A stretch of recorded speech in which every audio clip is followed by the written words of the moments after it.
गुन्नू किसान, मिट्टी की महक और बदलाव की लहर।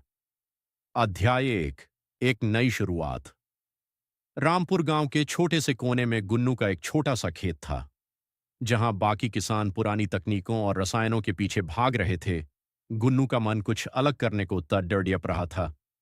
उसे अपनी मिट्टी से प्यार था, लेकिन वह देख रहा था कि साल दर साल मिट्टी की जान निकलती जा रही है। अध्याय 2। मिट्टी की पुकार और प्रयोग। गुन्नू ने फैसला किया कि वह अब अपनी जमीन पर जहर नहीं डालेगा। उसने वर्मी कंपोस्ट, केंचुआ खाद और जैविक खेती की ओर रुख किया। शुरू में गांव वालों ने उसका मजाक उड़ाया। लोग कहते थे, गुन्नू, बिना यूरिया के तो घास भी नहीं उगेगी। लेकिन गुन्नू अडिग रहा।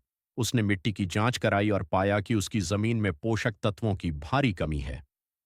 अध्याय 3। तकनीक का सहारा।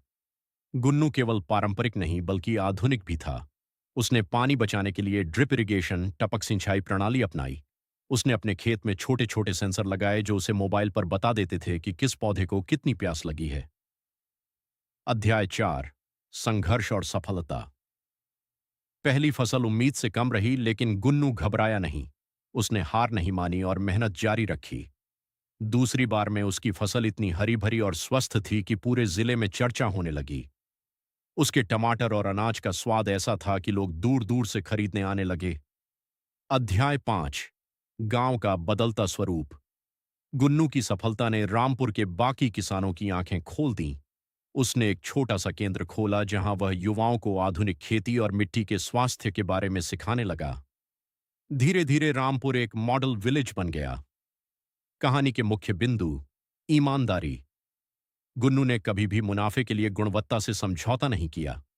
धैर्य। जैविक खेती के परिणामों के लिए उसने लंबा इंतजार किया। नवाचार।